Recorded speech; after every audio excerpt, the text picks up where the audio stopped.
Hey everybody, it's Razib, and I am here with Samo Burja. Samo, could you introduce yourself? Thank you for having me on the show. Yeah, I'm the founder of Bismarck Analysis and a research fellow at the Long Now Foundation. Bismarck's a political risk consulting firm, and the Long Now Foundation is focused on long-term civilizational thinking. Hopefully, it'll become apparent why those two affiliations are so relevant to our interests, to our mutual interests, I should say. Yeah. I actually don't know about your name very much in terms of like I haven't met too many people with your forename, but where are you originally from? I'm originally from Slovenia. Slovenia Okay. is a small Central European country. It's very interesting because it's the only communist Alpine country, and it's the only Slavic Alpine country. And it's, in the Western world, technically, this region was part of the Holy Roman Empire, but it's always, at the very edge of it. It exists at the very edge of the Western world historically. Yeah. Yeah, because so the only other person who I know, or I mean, I've met encountered people with the name Samo before from that part of the world, but in my own consciousness, Samo, who was the Frankish merchant who had a short-lived empire in Central Europe. So do you guys read much about that in East Central Europe? I would say, or Central Europe. That's almost certainly where the name comes from. Samo became a figure of interest in 19th century literature among the Slavic people of the Austro-Hungarian Empire for the quite understandable reason that they wanted to pick up some non-German history to sort of justify, this national pride and this desire for revival. And Samo's kind of an interesting figure. He's, the consensus history on him is I think that he's just a Frankish arms merchant that forges a whole new state in the region by an alliance of 12 tribes. An alliance also sealed by marriage, right? So, if you go under the spouse section on Wikipedia, it says 12 Bendish noblewomen. Yeah, and so when I encountered Samo, I think I was reading some Chris Wickham, who does a lot of work in early medieval Europe, and so Samo, as you said, he's a Frankish merchant, and he is actually from kind of like north central France, is apparently where he's supposedly from, maybe in the early 600s. So he comes from a matrix of a relatively Christianized society. Uh, but he goes, and ends up in Central Europe, and culturally, he was obviously assimilated. His descendants were all assimilated. They had to be re-Christianized, and the Vens, in particular, was pretty late. It was many centuries later. So I thought it was an interesting illustration of a phenomena we've seen elsewhere more recently. The white Maharajas of Sarawak and Sabah, just basically people from a foreign culture. You might want to say it's more advanced. They definitely have some advantages compared to more small scale societies. And they come into these societies, and like in The Man Who Would Be King, they are elevated to a position of leadership because of their knowledge, their skills, their foresights, their charisma. And some of it is obviously individual, it's individual to them. But some of it is because of the social context from which they come, and I can give other examples, but I want to focus on Samo because it's relevant to you, I think, in a way, or it's more topical to you. And this relates to your idea of a social technology. And I've used this idea because I don't really know of any other term that applies to this, but it's something that I think is intuitively obvious. So, can you talk about that? Well, there's something very interesting when you read, say, any account of history, right? You might have some amount of focus put on various kinds of material technology, right? The introduction of iron, or the spread of the syrup, or the invention of the steam engine, or at least Watt's steam engine. And there's a lot of historical focus on these. But I think when it comes to, say, culture, society, having that same sort of technical mindset of what is the consequence of an introduction of a new practice, I think that's done much less frequently, right? A social technology would be any kind of transformation of the social world of humans. And I think it's a fact that the social world of humans is transformed over and over again.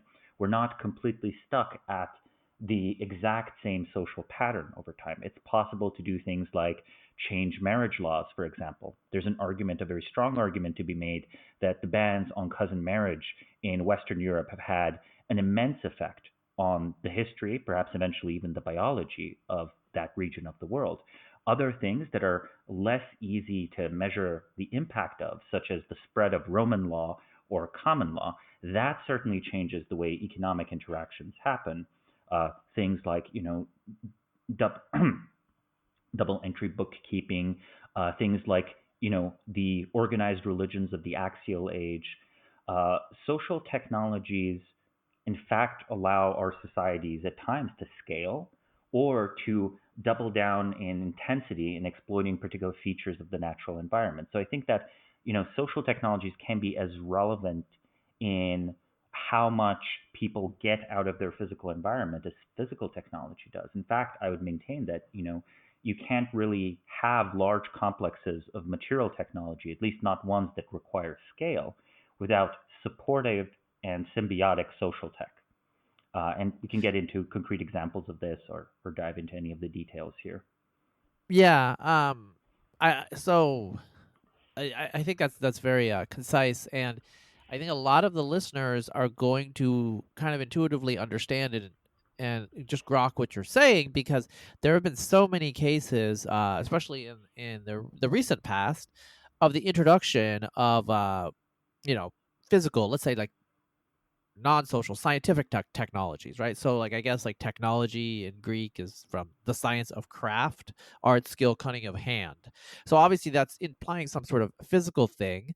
So that's why you say, social technology. But so for example, Muhammad Ali Pasha's Egypt in the 19th century, where they went on a debt service spending spree to try to develop capital infrastructure and educational and technological system to catch up with the West. And, just by brute force, they did, advance somewhat, but ultimately it's perceived as a failure. And, the reason is given in a very vague way. Well, Egyptian culture didn't change. It didn't create, the conditions for the sort of innovation and the bureaucratic state that you had in Western Europe at the time. And so it doesn't matter how many engineers you train. Uh, those engineers, if they don't have a social system in which to operate rationally and efficiently in, are not going to leverage the utility of modern engineering. So I think that's, a classical example. And so what happened there is Egypt did not import as much European social technology. I mean, it did import some. There were some attempts to modernize, but not in full. And what you ended up seeing is Egypt has some serious problems today structurally with its, army basically running the economy, massive subsidies. It's not really a free market system. And, here in the United States, we often say Northern Europe is socialist, and, there's a lot of redistribution, but the price signal still works. Everything is relatively transparent. Businesses are transparent. The government sector is kind of under control.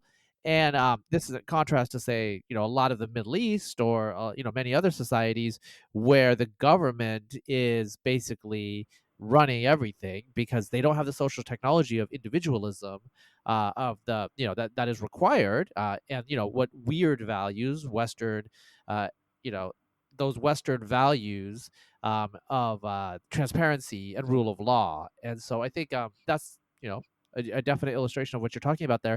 So you wrote an article, though, about social technology in China. Could you kind of introduce it through that direction first? Hmm. Well, the article I wrote about was social technology in the Zhao dynasty, right? The discussion there was very much centered on how China's society was in a very, very bad state around the time of the late Zhao. This was a period that immediately precedes the Warring States period, right? So there, in fact, was this massive, massive flourishing of different philosophical approaches for what should be done. There seemed to be, at the time, a notable decline in many fundamentals of what could make for a good and safe life. Like the endemic warfare was actually producing serious economic damage and serious damage to human lives, right? So it was like the it was not, one could argue that it was a very intellectually productive period, but it was only a very intellectually productive period, this period of the hundred schools, right? The flowering of the hundred schools. It was only a very productive intellectual period after many centuries of decline and this fragmentation into a bunch of essentially independent states, though they still paid, lip service to loyalty to the Zhou dynasty.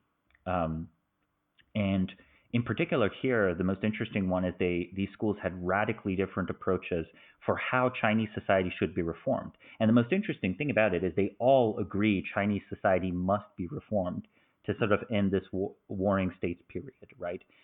In the article, I focus on three schools, and this is a little bit of selection effect because obviously, unfortunately, we've lost most of the relevant thinking. This is one of the curses of talking about intellectual history. Say for the ancient Greeks, of known authors, right? Authors that we know by name. For 92% of them, we don't even have fragments preserved, right? This was an estimate I think made in the 1950s. Maybe Yeah. it's changed a little bit here, a little bit there, but I would probably, if it's updated for the pieces of writing we have currently, it's probably still about accurate. And the same is very much true of Zhao China, even ignoring, I don't even probably need to go into the later part of the history with the transition from the Qin dynasty to the Han dynasty, when there's a particularly nasty period called, what was it, the burning of books and burying of scholars, right? And it's Yeah. what you would imagine. It was a standardization of belief systems. So the reason we say no a lot about legalism is because legalism kind of de facto became the leading and main permitted school of thought in the Qin dynasty. Confucianism was actually itself targeted, but it was adapted in the Han dynasty itself. And in the in the in the in the context of the Hundred Schools period, the Confucians and the legalists took almost opposite approaches on a lot of things. Right? Confucius was focused on the reconstruction of the past. He believed that you could use rituals to both moderate people's emotional and social responses to things, right? So you can cultivate yourself, and in fact, your responses become moderated. You behave differently towards your parents, maybe a focus on filial piety.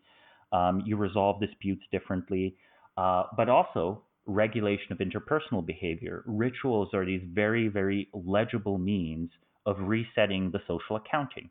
Like it's in fact something we take almost for granted. That something like a forgiveness ritual through which two people bury the hatchet, right? Burying the hatchet. Why do we have this term in English? It's probably adapted from either a real or a semi-mythologized practice by Native Americans. That very idiom reveals that there has to be sort of a creation of a forgiveness ritual that makes it legible to the community at large that these two parties, these two feuding parties, are no longer at war. So that would be one example of a ritual that I think can be introduced to a culture, can be practiced by a culture, or might not be, and sort of illustrates that element of social technology there. So Confucius believed that essentially what society needed was for the gentleman scholar to deeply investigate historical rituals used by the early Zhao dynasty centuries later that achieved this harmonious and peaceful and prosperous and just society, possibly extend some principles a little bit. He, for example, was, he and his, you know, um, intellectual descendants such as Mencius and so on, they were often skeptical of the hereditary principle in particular when it came to monarchy. They were, of course, naturally, while claiming great antiquity for their ideas, necessarily reinventing them, right? So whenever you try Yeah. to revive or reinterpret a past practice, it's going to be at least half made up new whole cloth. And I think a good example that might be more familiar to a Western audience would be, say, America's Great Revivals, where at every wave, people are like, "Oh, you know what? I think we've actually figured out the true and better and more original Christianity." And then, arguably, the Reformation itself is just one big event of that, right? Starting with Martin Luther, proposing that there's a clearer, better, more original Christianity. So there's this way in which an appeal to a distant past, which you don't know much about, can be a justification and a legitimization of whatever reforms you want to enact. However, I don't want to overplay that angle. I do think the Confucians did actually believe they were just kind of restoring the world, right? Restoring the world to a good state, would go out of their ways to acquire any material they could on rituals, and would travel widely between the different states that were composing China of the time, sort of recording in this almost anthropological way, what is done, what's the right way to serve your mother-in-law tea, what's the right way to, determine what to do with a son that refuses to take up the family trade, et cetera, et cetera. And interestingly, we associate rituals with religion, but Confucius was actually not that interested in what is to be done about gods and spirits. He was Yeah. mostly interested in what to do about other people. All right, so let's talk about legalism. Legalism has a very different approach to the Confucian approach. It starts even with their basic epistemology. There's this, well-known parable. Han Fei, who's one of the bigger scholars, proposes this story about a farmer who one day observes a rabbit hitting his head against a stump, dying, and then proposes, the farmer would be extremely foolish to adopt this as a method of catching rabbits, right? It was a one-time occurrence. It's unlikely to be repeated. And he compared ancient scholars, scholars of antiquity trying to glean insights about the present to the unwise farmer, right? Hoping that, the rabbit's going to bash his skull against the stump once more. Um, he proposed that it's sort of the role that you should look at the present, you should look at it very closely, and according to circumstances, propose remedies, whether or not these remedies are in line with the ancient past. The interesting part of this approach is that it was very deductive, right? They would propose such things as this, observe in their time, probably appropriately, this extremely bleak view of human nature, where humanity by default is bad, is only kept in check by incentives. Therefore, the best you can really do is contain, control humanity's base evil impulses through strong disincentives, such as capital punishment or strict, clearly legible rules. This, I think, actually is is, despite sounding very harsh, remarkably similar to some of the thinking that went into the modern state. I'm reminded here of Hobbes, who again is Hmm. someone that's writing in the aftermath of a civil war. So I sort of think there's much to say for this pessimistic view of human nature, but I want to temper it that the people who most espouse the pessimistic view of nature come from troubled times, and then of course there are other times when people espouse optimistic view of nature, such as say the 18th century before the French Revolution, talking about the noble savage and the inherent goodness of man that's only corrupted by society. Now, this humanist angle to me is less interesting than their focus on producing these very legible, very clear incentive schemes, right? These systems, these bureaucratic processes that essentially are supposed to tie the state together and tie it strongly. And I think it's sort of like it's a little bit of a glass cannon. It works extremely well while it works, but as soon as it doesn't work, it fails completely. Say the very end of the Qin dynasty of China being the one that most adopted legalist philosophy. It was, Qin was kind of the Prussia of China, focused very much on warfare, endorsed harsh measures such as mass executing prisoners of war so as to, have the army move faster. Mass use of labor was, ubiquitous. Mass use of forced labor was ubiquitous among the states at the time, but still, they engaged in some very serious infrastructure projects that were almost, Stalin-esque and a kind of disregard for human life. But the point being about the fragility of the incentives is best illustrated in the decay of the decay of the dynasty. The rebellion of Chen Sheng and Wu Gang, and I'm sure I'm mispronouncing the names, uh, began when the two commanders were delayed moving their troops by heavy rainstorms. This is this seems trivial, right? This seems trivial, excusable, but basically, if you had this entire legal system built on maximum distrust, immediately this puts you in a state of mind when you're very suspicious of excuses. and the law mandates death for being late in this context.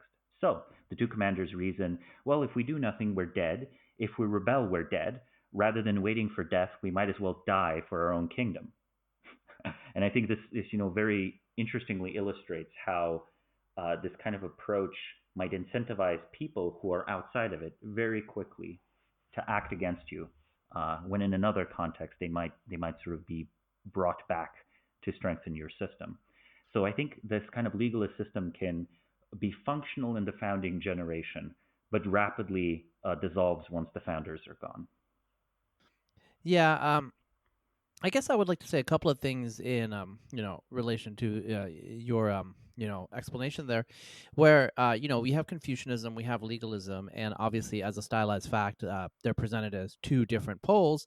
But of course, the reality is historically we know that by the Han Dynasty, especially the end of the former Han or Western Han, the two had kind of been fused into what became state Confucianism. So Yes. a lot of the instruments, the utilitarian aspects of legalism were maintained, but the ethical core, kind of the ideal of Chinese society, was Confucianist. Its foundation, so to speak.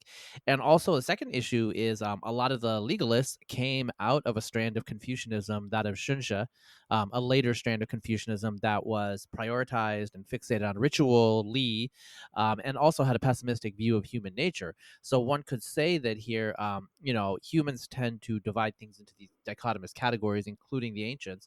But the reality is, Confucianism to legalism is a natural spectrum that Yes. reoccurs periodically, which you are alluding to by the fact that if you read Hobbes, who I don't know if he knew about legalism, but his all against all and the way that the Leviathan imposes peace and order in a rational Yes. manner uh, is straight out of the playbook of legalism.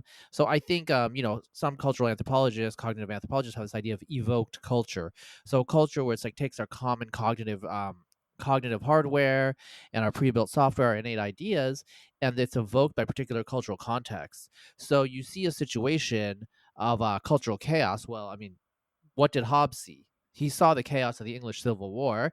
The legalists, the Confucians, like they're living in the chaos of this, war. They call it the Warring States period for a reason.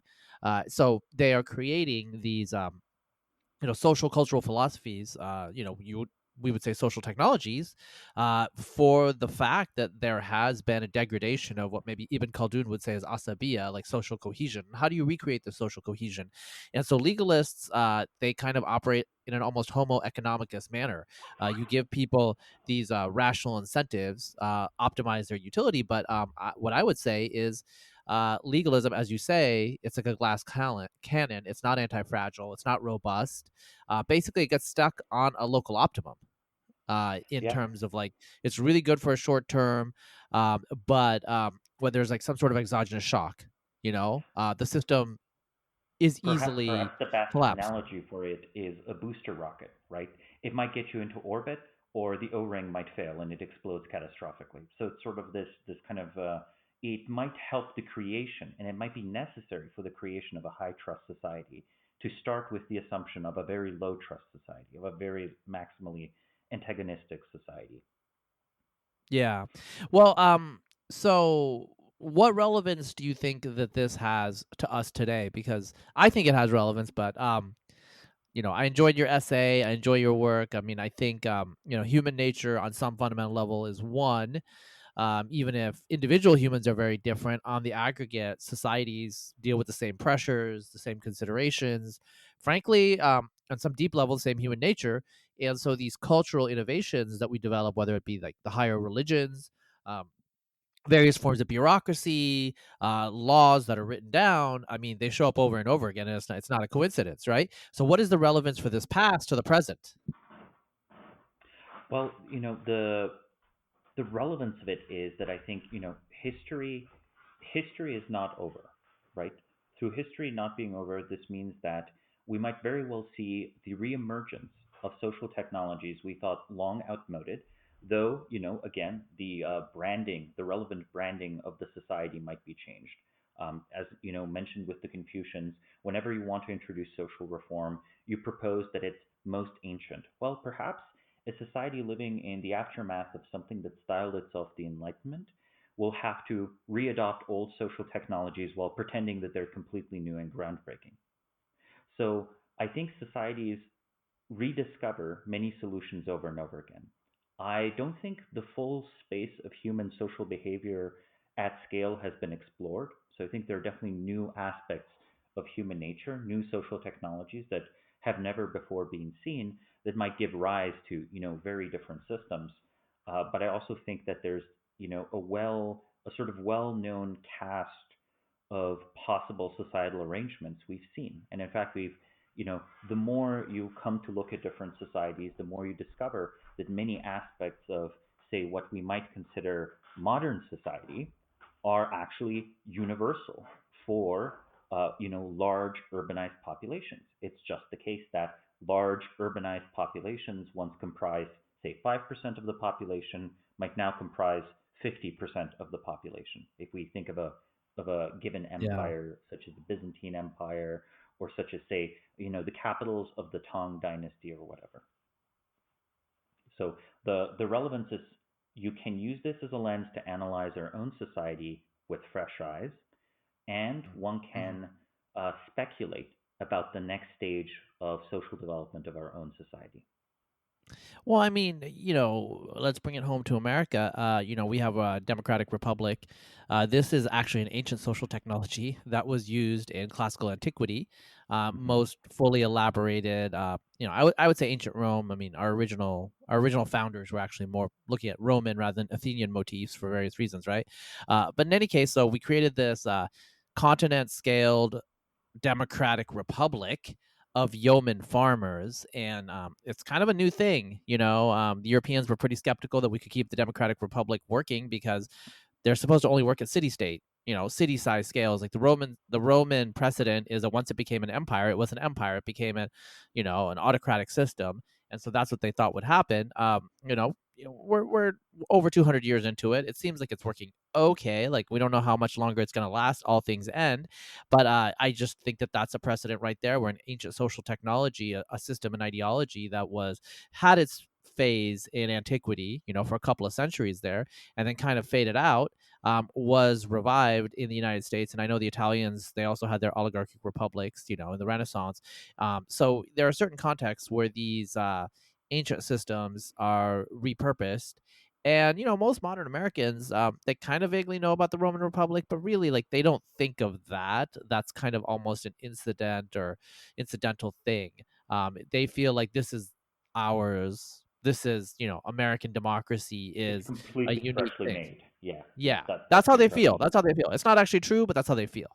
Hmm. Well, I mean, I think it's very notable. There's a whole place in the U.S. called Cincinnati, named after Cincinnatus, right? So Yeah. why were early American elites going around naming places and cities after ancient Romans? The Roman that after he's done being dictator goes back to the farm like a good citizen, right? Because being dictator is something the Senate calls you to, and so on, and you do it for the good of Rome, not for the good of Rome, not because you really want to. And they saw this as an ideal. They also thought George Washington was such a figure, right? Because he, Yeah. declined to be president for too long, setting sort of a two-term precedent. Even though the 20th century showed the two-term precedent was very flexible, right? And there was no written part of the Constitution that, say, could have prevented FDR from being president, three times or four times, like he was. Um, He could have been like the Gaius Marius of our time, and in fact, in some ways, he was the Gaius Marius of our time. Yeah, very much so. So the US, and if you read the founding fathers, they debate these historical examples exhaustively, right? And it's not just because this is part of their culture and this is how you legitimize stuff. If it was about culture, they would have focused on Christian and theological arguments. Those certainly would have been more interesting to, the bulk of the population of North America at that time. Really, this was an educated man's game, and they were trying to make the intellectual case that something like this was possible, but also design around it, right? Make something like a federation of republics. The idea being that, okay, there could be a way to scale this technology that has never scaled beyond a small city state successfully if we take these innovations, if we take these ideas from it. When you read these discussions that they're having, it's super interesting, right? The early idea for the president and the vice president is that actually they should be, oppositional to each other during the election, that the vice Hmm. president should be the guy that failed to become president. And then that, the authorities of the two, you start looking at it and you're like, oh, okay, were they trying to set up a diarchy, something like a system of consuls and so on? The reverse engineering is very explicit. And I think that this is something Americans are still conscious of in the middle of the 19th century. So this still influences, say, the thinking of Lincoln. I don't think it influences the thinking of 20th century US presidents that much. I think they Mm. basically believe, they start believing first in Anglo exceptionalism. So if you asked Theodore Roosevelt, he'd talk to you about the Anglo Saxons rather than the Romans. And then about by FDR, I think that's the point where they truly believe in American exceptionalism and uniqueness. And again, America is unique in many regards. It is an exceptional country, but all great countries are unique, and it's not the only great country historically. And it has this vast debt in social technology to, honestly, just a bunch of ancient writing and this general diffusion of Roman and Greek ideas that, happened during the Renaissance. Yeah, it's interesting. We've had these discussions about the importance of ideology and the explicit framework as opposed to tacit, organic. A Marxist would look at material conditions. I don't look at purely material conditions. These economic factors. So, for example, Joe Henrich at Harvard, he has a book called "The Weirdest People in the World." I've done a podcast with him, and I don't necessarily believe his whole theory, but his idea is the breakdown, basically, the Western marriage family program of the Roman Catholic Church, or the proto-Roman Catholic Church, broke down cousin marriage and destroyed the power of kindreds, of related, whether fictively or in reality, paternal male lineages, which were so powerful in ancient Rome, the gens, and remained powerful in China, in South Asia, and West Asia, basically everywhere except for Western Europe. And his thesis is, okay, this happened for various historically contingent reasons to a great extent, because the Roman Church was the last, high culture legitimating force in Western Europe for these barbarian kingdoms. Okay, so all this happened. This wasn't conscious. This was not some explicit plan, but the destruction of the kindreds allowed for the emergence of civil society and third party institutions. So this created this path dependency to the modern world, the weird world where laws take precedence over, human judgment. And, we also have the resurrection of these ancient classical forms, which actually predate Henrich's ideas. So, we don't know if Henrich's ideas are totally correct.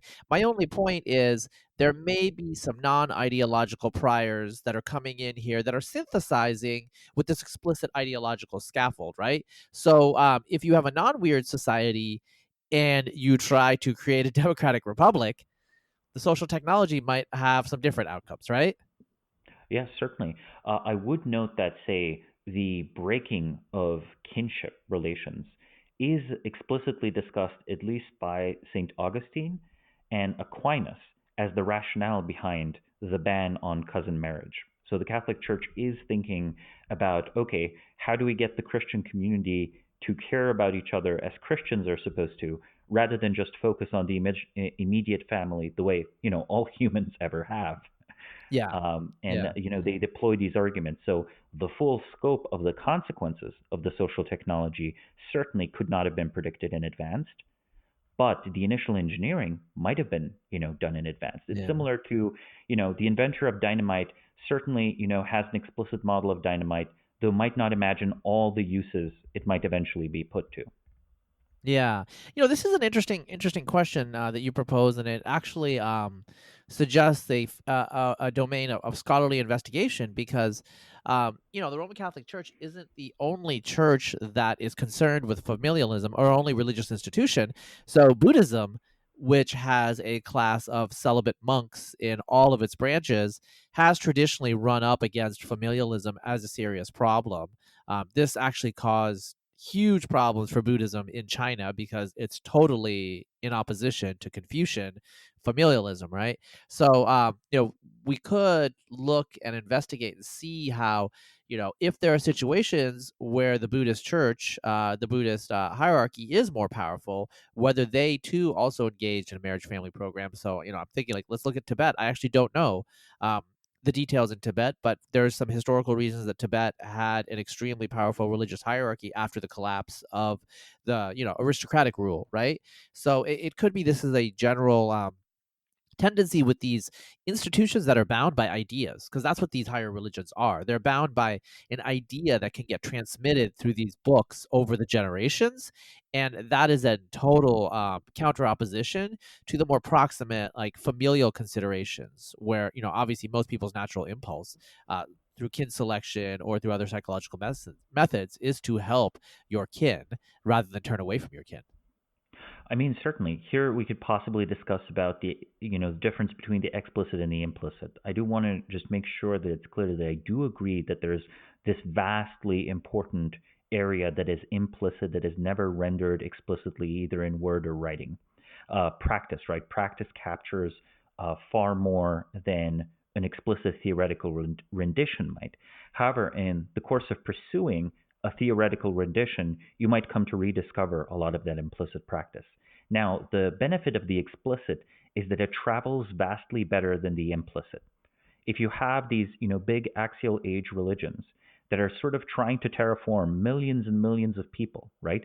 Modify, re-educate, enlighten, whatever terminology you might want to use, it's a massive social engineering program to say convert the Roman Empire to Christianity. I think the estimates I've read on it is that at the time when Constantine, the Emperor Constantine, puts Christianity in a favorable position, the estimates are that 10, 20% of the population are Christian at most. And the same can be said of the other great religions. Again, Buddhism is a state religion in China for a while before it's replaced and radically suppressed. Tibet, you have this extremely developed theocracy, and you can deliver much more practice, I would say, in this sort of like lifelong king relationship. And the lifelong king relationship where you just sort of start as, someone's child, you work in the family business, you grow up, your parents might still be around advising you how to run the family business even though you're running it. That has a lot of time and space to transfer implicit knowledge.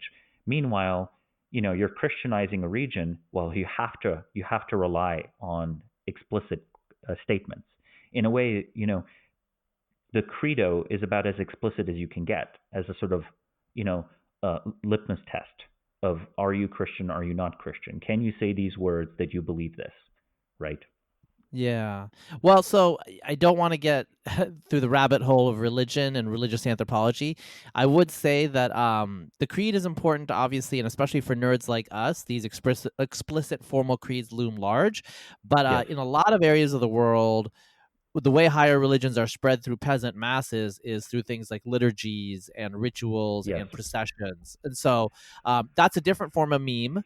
It's not a I wouldn't say rational, but it's not an axiomatic meme. It's more of like an agreed. imagistic meme. These images are, and so that you're associating your Christian belief with the image of the Mother Mary or particular saints' days But or the but the Mass. thing that keeps the mass and the liturgy consistent across Europe or North America or South America or whatever is the weird nerdy texts the priests are reading. And okay, Yeah. sure, the bureaucratic hierarchy where each individual priest is fully replaceable.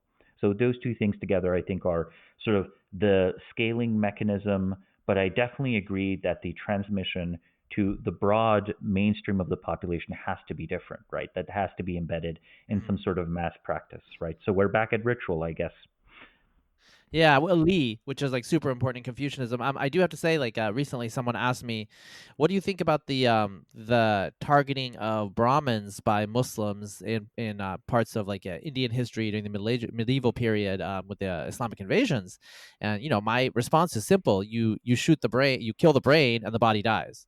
So I do think obviously intellectual Yes. elites that have access to literacy are essential for the maintenance of many cultures and societies and their cultural memory. Although I do have a question, since you are liminally Eastern European, I know Slovenia is not really, but you're Slavic, so Yes. that kind of makes you honorary. Um, I've always been fascinated. how did groups like the Finns and the Lithuanians maintain their peasant culture despite being dominated for centuries by, in Lithuania's case, by Polonized elites, and in Finland's case, by Swedish elites? Like, have you ever read about how these European folk cultures maintained themselves until they like erupted back in the 19th century with romantic nationalism? I never really read explicitly about the Finns.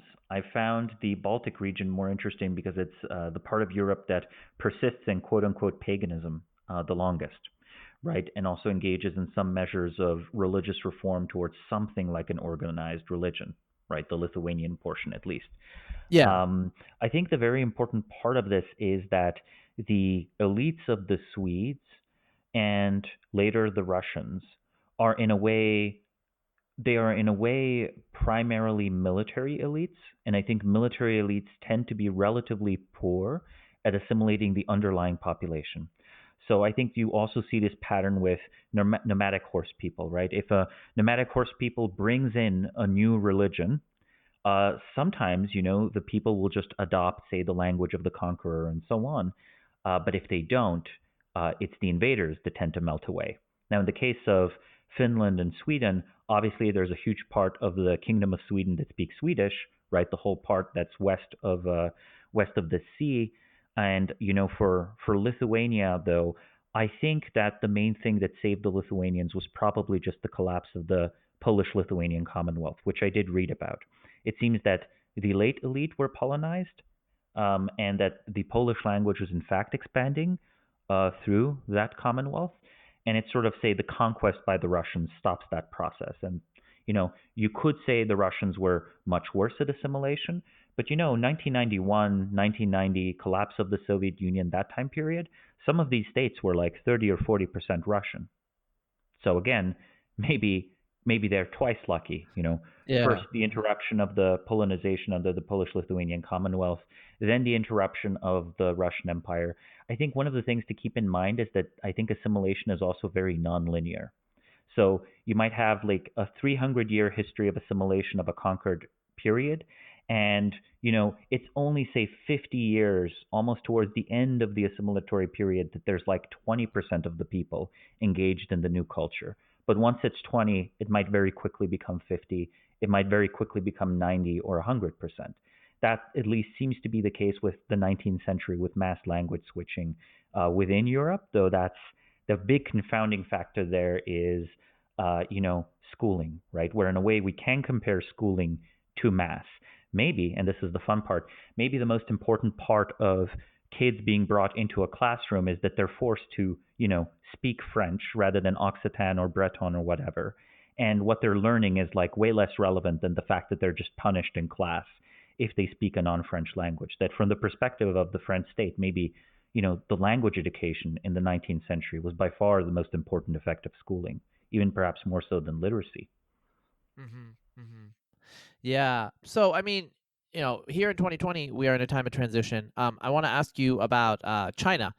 Everyone has an opinion on what's going on in the world, multipolarity, all these things. You said something about China becoming wealthy, and on social media, on Twitter, people were pushing back. And so, what I would say, um, is, and I've actually written a piece for City Journal. It should be out soon. Termed Twilight Empire, and it's not about China; it's about the United States. But um, but in any case, it alludes to China. So my contention is, and I think you said the same thing too. And I swear to God, I thought this before you did. So maybe great minds think alike. I feel like the cultural influence and overhang is a lagging indicator to economic and even military power. So I feel like the United States feels, I mean, we still are number one. We're great. We're powerful. But I think we feel more powerful and more important than we are, in fact, right now in 2020. What do you think about that? That's certainly true. That's certainly true. I mean, to Americans, the pretensions of the French seem ridiculous, but to the French, they still actually hold them. Now, perhaps they hold less to them than they did 50 years ago, or 70 years ago, or 100 years ago. But think of how long it is since France was a first rate power, yet how persistent that cultural cachet is. Or, say, the British Empire, Or say the Roman Empire, long dead and gone, still inspired imitation in the 18th century and endless discussion in the 20th century. So I think the self perception of the US is actually that nothing can threaten the US at home. There's no realistic foreign enemy at home. And I think this is completely true. And the awareness of the broader empire is very peripheral. It's incorrect to say that America today is a very globalized country.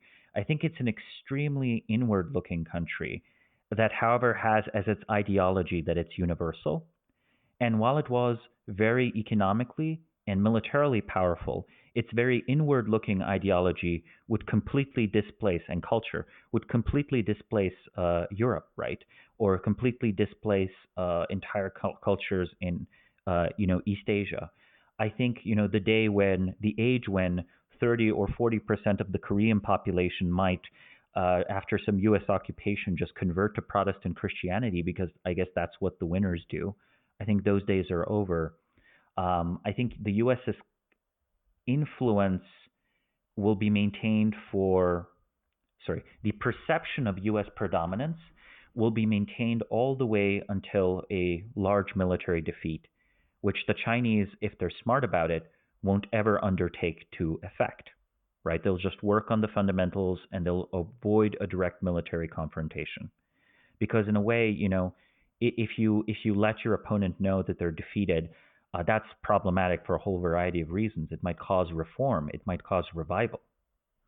Yeah, yeah, that's a really great point. So one thing that I wonder about, from your perspective as a, you were, raised outside the United States, I believe, uh, Yes, and I totally agree with you. We're an inward-looking, narcissistic, self-absorbed culture that confuses the rest of the world with our own culture. The recent cultural conflicts, the culture wars that are happening here.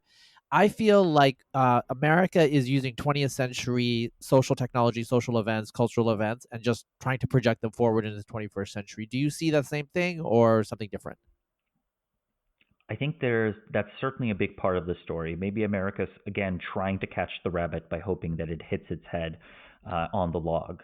I think that it's sort of there is a particular cultural recipe that proved very, very good for a period of hegemony, right? And I think let's review some of the strong points of American culture. First off, I think America has amazing assimilation culture.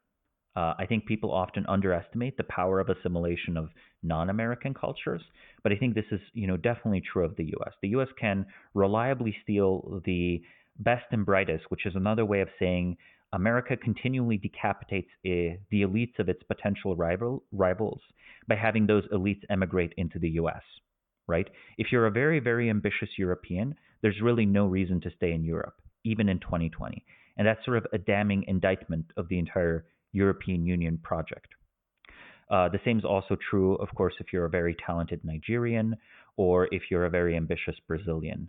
Unless, again, you're very, very predisposed to some sort of nationalist ideology where you take the personal hit to your life trajectory in order to affect your ideology.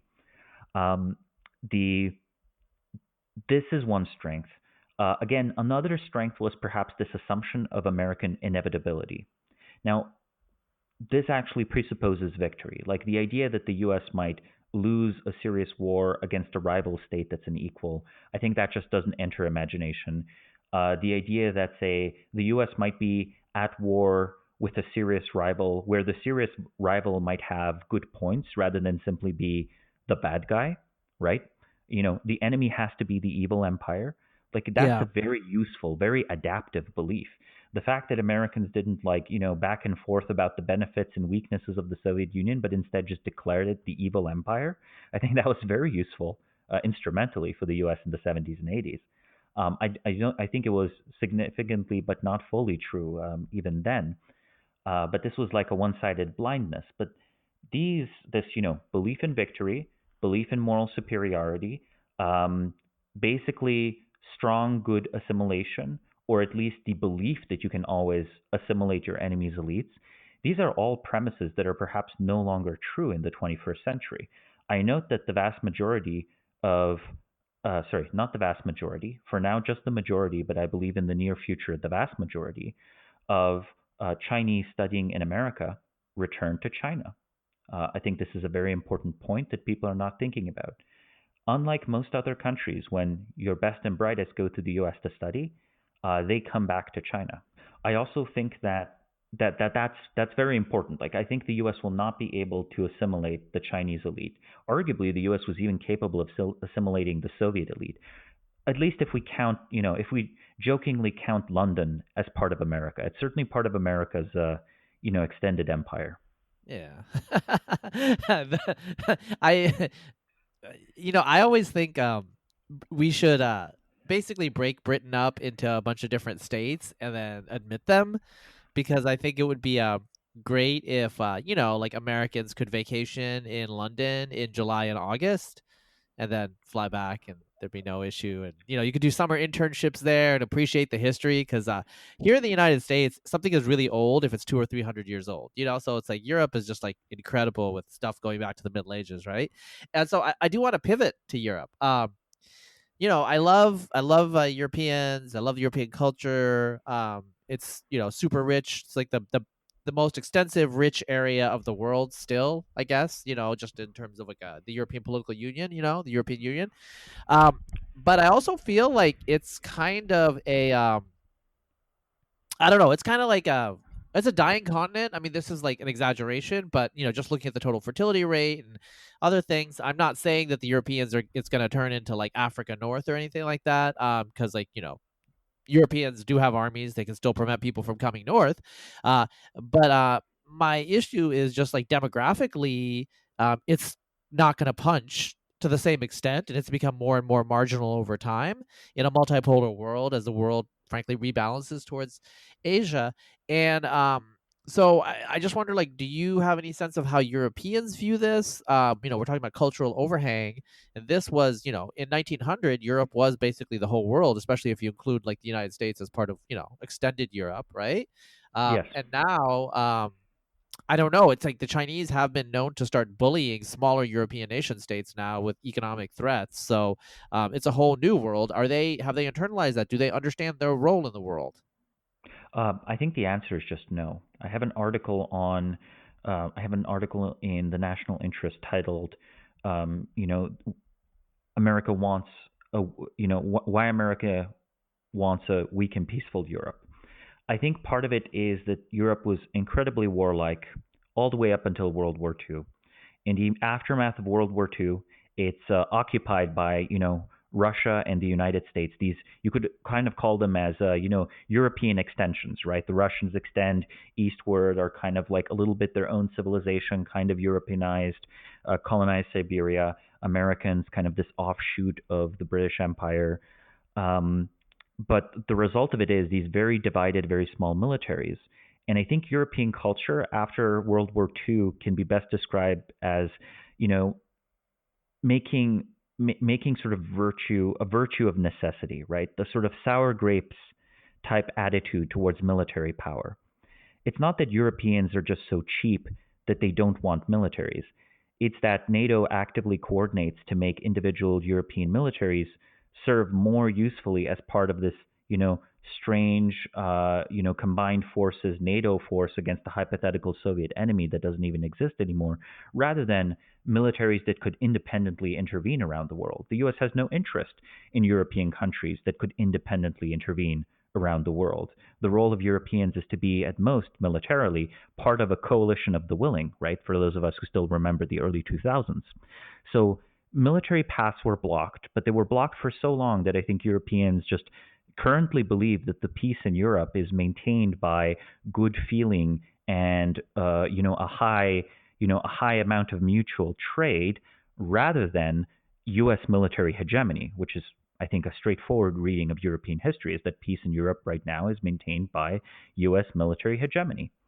Yeah. Um, and of course, this hegemony will recede eventually. However, what's the consequence of this false model of the world? A consequence is the Europeans believe we are more morally evolved, right? And we're more morally evolved on dimensions that are basically stolen from American ideology, which we don't even know is American ideology. In a way, Europe has, sort of Disneyland Paris, right? I think all of Europe is a little bit of a Disneyland Paris, where several national identities, especially in Western Europe, have sort of morphed themselves to match how Americans view them, right? We re-ingest these perceptions.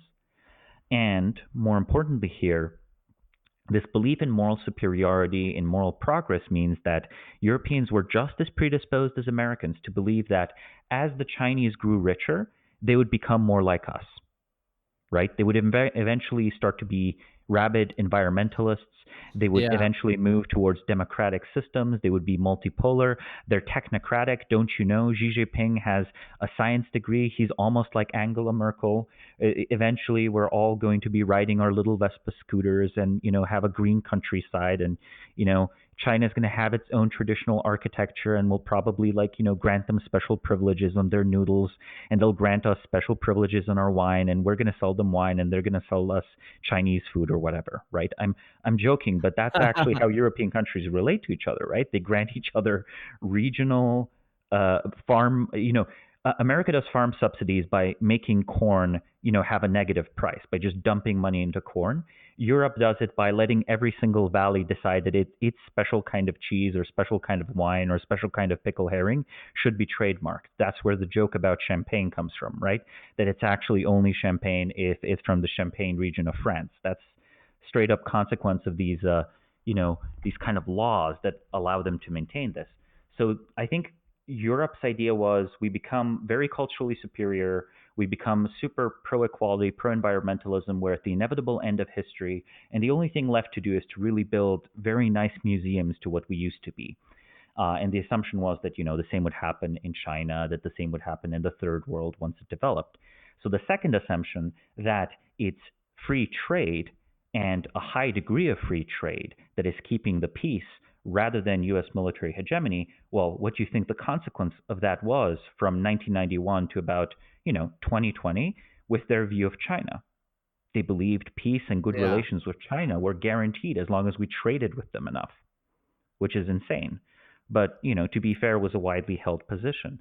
Yep. Um, let me note, I don't think China's rise is wholly negative for Europe.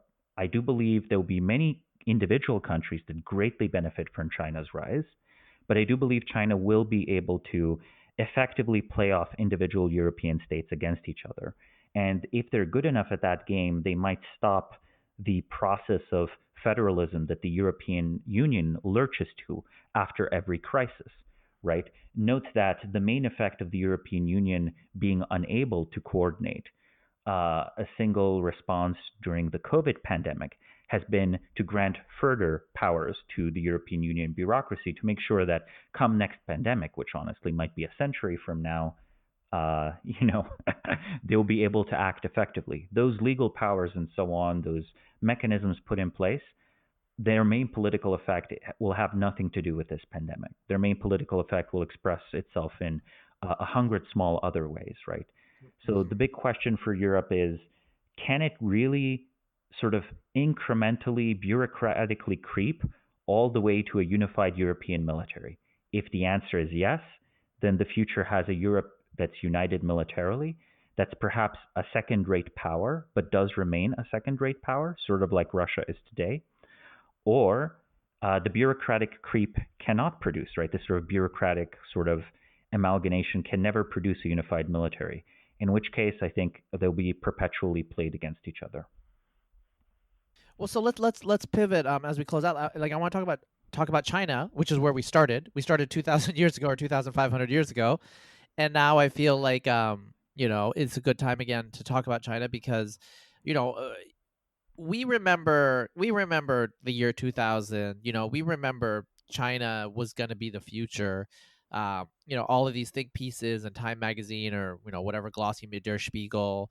And it's really strange for me as a person entering middle age. Okay, well the future's here now. China is the future, and it's would be ludicrous to write an article about how China is the power of the future because in a way China is the China power is of the the present. present. Yeah, it's Yes. the present. It's here. And I have seen the exact same thing that you have seen of graduate students going back to China. I have seen and known of academics who are of Western origin going to China. I have a friend who said that if he could get a good offer in China, he would go to China. And he's from Kentucky. Okay, he's an academic. Yes. That sounds like a really bizarre thing to tell someone in 1995, but in 2020, it's not quite crazy for various reasons, you know. And so here we are, and you think deeply about these historical geopolitical questions. Um, you know, what is your top line? Like, what would you advise, an American listener who is focused still on the considerations of the Reagan Revolution, of the Civil Rights era, like all of these historical events in the 20th century have great resonance for us, while I feel like history is passing us by right now, with the pivot to Asia for the rest of the world. Like I have family in South Asia and Bangladesh, and I can tell you, 10 years ago, they would go on vacation to Europe, and now they just go to Singapore, they go to Hong Kong. Sometimes they go to Dubai, but they kind of stopped going to Europe all of a sudden, and I don't think it was a conscious choice. Yeah, these things are always sort of determined by what is trending in your environment, right? These fashions, they shift very quickly. Tastes shift very quickly. You suddenly discover a taste for figs and olive oil after the legionaries are all around you. But the thing that I would comment on is, for me, the real wake up call is that yes, the future is here and China is the dominant power. Was reading, I think this headline. It might have been in Wired magazine, which I don't even read anymore. I think its quality, unfortunately, has declined somewhat. And the title was "Why Shenzhen is the Silicon Valley of Hardware." I mean, Wait, wait, you have is it Silicon Valley is the Shenzhen of like social media? right, right. And let's note that the latest, hottest social media network, TikTok, is a Chinese is a Chinese innovation, right? Yes. It Yeah. outcompeted in America Vine. I think it was always a cope. It was always a rationalization that once Shenzhen is the Silicon Valley of China, sorry, once Shenzhen is the Silicon Valley of hardware, right? Once that point happened, I think Chinese software dominance was in fact inevitable as well, because that's how the development stack will just proceed. They make the hardware and they bundle their software with the hardware and they design their software to fit their hardware. It's only a matter of time before they're better than Apple at that game. And the status markers, as you observed with your family, will shift so that a new, beautifully branded Chinese product will in fact be very, very desirable. I think they'll Yeah. succeed at this.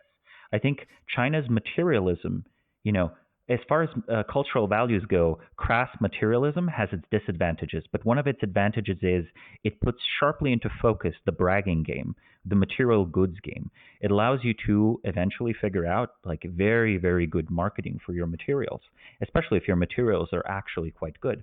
So that was the dividing line for me. That was the wake up call, because when I saw that headline, a whole class of arguments that used to be so relevant dropped off. The arguments were, oh, China might catch up with the West, but the Western world is more innovative.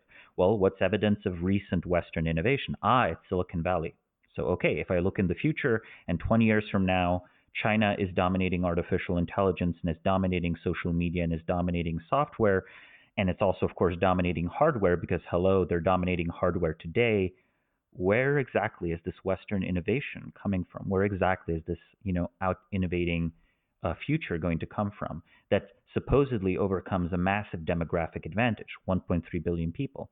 Now, of course, Yeah. only about 4 to 500 million people are living according to, let's say, the standards of modern day Poland. By the way, modern day Poland I would count as a first world country. So China is a first world country and a third world country in a single country. But let's be frank, the proportions might be a little bit different, but doesn't that describe the US? And doesn't that describe, almost Yeah. every sufficiently large modern state? I think it does. So I think for Americans, a look outward might be very important. Today you won't necessarily gain many friends or win a local debate in a college environment by focusing on the issues the Chinese care about or the issues that the world is focusing on. But I guarantee you, 30, 20 years from now, suddenly this culture that you believed was completely internally driven, completely following its own internal logic, deontology will just seem hopelessly obsolete. There'll be a whole class of questions no one will care about in 20 or 30 years because the most prestigious source of ideology and the most prestigious source of culture will have shifted. Another important metric here is the Chinese no longer really watch Hollywood. Among Yeah. top grossing movies are Chinese movies made for a Chinese audience. I had, I think might have been on Tyler Cowen's recommendation, or might have been someone else's. I watched the movie The Wandering Earth. I was on a plane, had too much time, and I really was amused by there was this kind of very buddy cop moment where the Chinese main character is friends with the Russian cosmonaut character, and the Russian is joking, being this whimsical sidekick who's joking about how Russians invented space stations. And of course, the Russian tragically dies while, being a good friend to the Chinese main character. Uh, I realized I've seen this movie before. Yeah. It's what we jokingly referred to when I was growing up in the 1990s in Slovenia. We referred to this, what's happening? And my dad would say, Američani zopet rešujejo svet. Translated, the Americans are saving the world again. What's happening on TV? The Americans are saving the world again. So when I watched it, I was like, oh, okay, what's happening in this movie? The Chinese are saving the world again. That's going to be a genre, and it's going to include friendly nations such as the Russians as the goofy sidekick, much as, say, non-Russian speaking Europeans, like French or Italians or people from Spain or Mexico might have been included as goofy sidekicks in American action movies. Yeah. So, you have a perspective as a person who grew up outside the United States. One thing that I say, and I think this is just partly because I'm American and this is my quote lived experience. I feel like America has a moralistic vision that is more portable internationally, Hmm. whereas China's vision is not quite as moralistic; it's more transactional. And so I wonder, like, what do you think of that? Or do you, and I'm asking you partly because like you grew up in Slovenia in the 1990s. Like, was America viewed in that way by people outside of the country? Did it seem like America was transactional? Is this a delusion Uh, of our own educational system? I think America was seen as more transactional than it was viewed in the United States.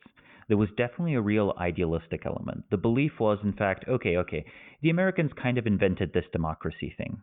And I guess this democracy thing, I guess it does make for better electronics and it makes for a better dishwasher and makes for a, better, nicer home. And, we get to eat in McDonald's. I guess McDonald's is good food, right? There's this funny experience when I was growing up where the McDonald's was actually an upper middle class place to go eat because it was such an exotic novelty, right? Yeah. 1990s, Eastern Europe, post communist space. Slovenia used to be part of Yugoslavia. And my mom, when I asked her, so what was your experience? What were the advantages and the disadvantages of a system I was technically born in? I was born in 1988, so I was about 3 years old when communism ended in Slovenia. 1991 is the year it declared independence. And my mom answered, well, it used to be the case that everyone could get work and that everyone would get a house. But I think on net, it's much better now. Workers don't necessarily get a house, but electronics are so much cheaper, and home appliances are so much better, and the clothing looks better, and the interior decorating is better. That's a very honest answer from my mom. And so we have Yeah. to ask ourselves if the Chinese are making better electronics and better dishwashers and better everything, and if the Chinese system provides these better goods, you know, I feel like it's sort of the moralistic vision of America is writing a check. And the big question is not whether it's a beautifully written check, but does the check bounce when you try to cash it? So I think it's necessary Mm. but insufficient to have a grand moralistic vision of the world for great cultural influence. And the Chinese, their credit is solid. Not literally but metaphorically.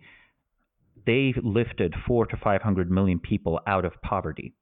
When you Yeah. read Steven Pinker's book, the book, either Enlightenment Now or Better Angels of Our Nature, I actually really loved Better Angels of Our Nature. It's a good book. When you see that beautiful graph about dropping global poverty, if you subtract China from it, it's basically flat. Yeah. So that graph actually embeds, truthfully embeds a big lie, as all the best statistics do. and it's that actually the on developmental grounds, socialism with Chinese characteristics worked. And of course, Americans scoff and say, no, this is not socialism. This is actually capitalism. And I have to say, well, you know what? It's like, scoffing at the Pope's definition of Catholicism. If they say this is what socialism is, well, guess what? This is what people in 50 years will think socialism is. Yeah. Yeah, that's intense. Like I hadn't thought of it that way. So I had a conversation recently with a friend of mine who worked at the World Bank, and he was stationed in Bangladesh, and in the mid-teens, and we had a lot of things that we talked about. One thing that I took away from it though is that people in India wonder about the Bangladesh relationship and the Bangladesh problem, which is less of a problem now because people don't migrate from Bangladesh to India because Bangladesh's economy is actually a little better right now. But in any case, that's a separate issue.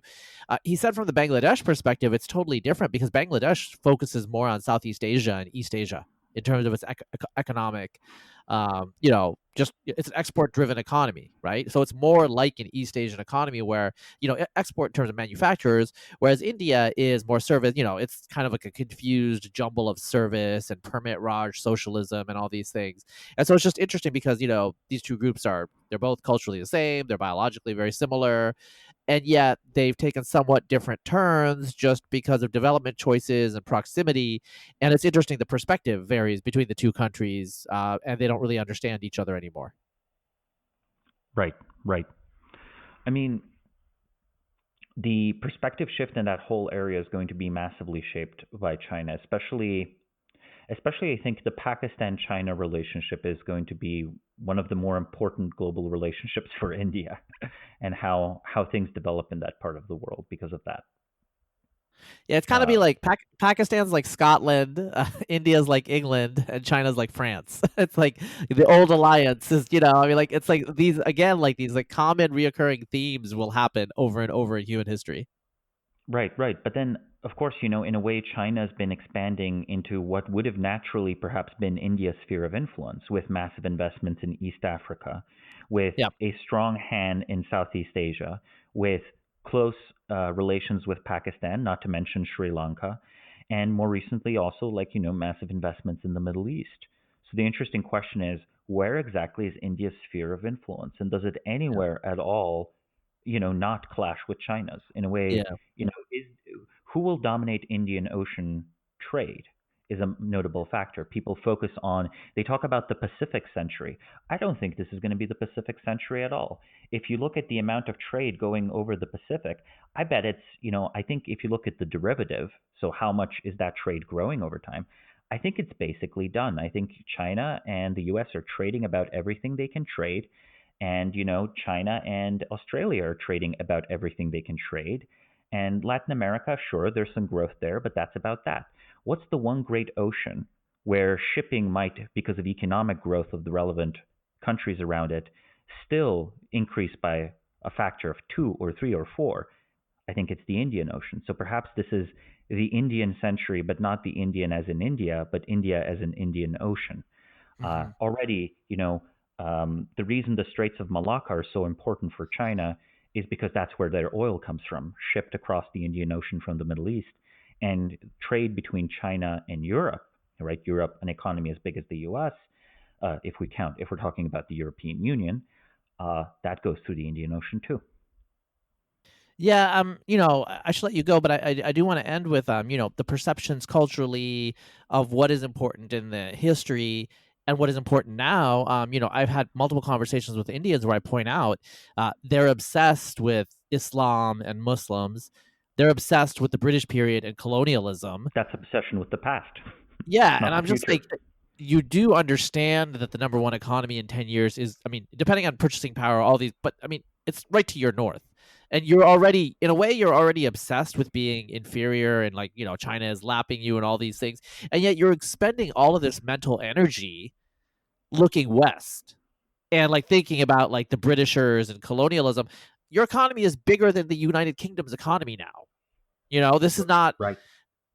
this is not something to talk about or think about or care about. Like, figure out how you can fix your future and not the legacy of things that happened before, like, 98% of your population was born, but cultural memory doesn't work like that. Well, I think it is possible to narrativize a history that will satisfy these needs. If Vladimir Putin can find a way to endorse the Soviet Union but condemn Stalin, or to put it this way, endorse Stalin's defeat of Hitler but condemn everything else about Stalin, and condemn Western anti-Soviet propaganda while simultaneously endorsing, condemning communism. I think possibly India can do something like um, you know, focus, sort of find a way to square its history, right? The humiliations of the past are never undone. And in a way, China had a much easier time, right?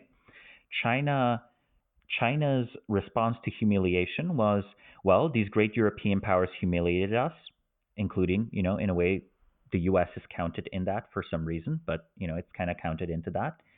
And now they're strong, and now these people that used to humiliate them are weak. But by the time India is strong, Europe's not going to be a big factor, and the U.S. was, not an ally to India, but basically irrelevant to the development of India. So Yeah, it's just interesting how myopic people can be. You're on the Asian continent during what is basically the Asian century. Like Africa's demographic increase hasn't had a major impact on global power affairs, balance yes, yet. you know and so, but you're still obsessed with European colonialism from the early 20th century and the 19th century. This is like such a misdirection of energy, and I think your point is taken. We need to find narratives, we need to find theories that can allow us to deal with the present that still integrate the past, that's emotionally resident, right? That's what you're saying. right, right. I mean, maybe a formula like this can be found that everything, it's perhaps a crude nationalist formula, but maybe everything strong, unique, and dynamic about Western civilization was taken from India, and every injustice done by it is sort of the product of them not quite understanding Indian thought very well. This historically is like certainly not true, but maybe that's enough to heal a wounded ego and allow you to set up your own little dichotomy where it's West versus East, and it's China versus India, the same as it's ever been. The last 10,000 years of human history have always been China versus India. There was this weird offshoot of India called Europe for a while. It made some mistakes, it made some breakthroughs, but now we're back at it. It's That that kind of view might work. Yeah, yeah. It's the Chindian century, man. I mean, that should be the new mantra. But we'll see if that works. So the last thing I want to say, um, what is this? Any sufficiently advanced technology is magic, right? So what is any sufficiently socially advanced technology? Is that I magic think as it's well? I think it's also magic. I think it's really crazy and ludicrous and borderline magical that there's a man in a white suit in a former imperial capital that is still considered among the most important people in the world. I'm talking about the Pope, of course, Yeah, right? yeah, Like that's magic. That's magic. And again, there's nothing short of magic the way we've been able to deploy material technology at a scale of millions of people. This is not purely a consequence of material technology. It never could be, right? yeah. It never could be. It was co-developed. So, in a very serious sense, the fact that we could do things such as break out of kin relationships, even though we weren't necessarily evolved for it, and note break out, perhaps atomization will eventually show us that we needed some of those kin relationships and that we've perhaps overshot as to what's biologically sustainable for humans. But still, that was necessary for scaling. The fact that millions of people can be educated into a mutually compatible language, if it wasn't so mundane, that would be magic. It really would be. Well, Samo, we've been talking for a while. This has been a really great conversation. Obviously, we hit on a lot of things. I'm hoping that as people are listening, they're open up Wikipedia, looking up a few things, because I think we just dropped a few references in there just to like stretch the listener a little bit. And like let's do this again, man. I'd be very happy to come back. Thank you for having me.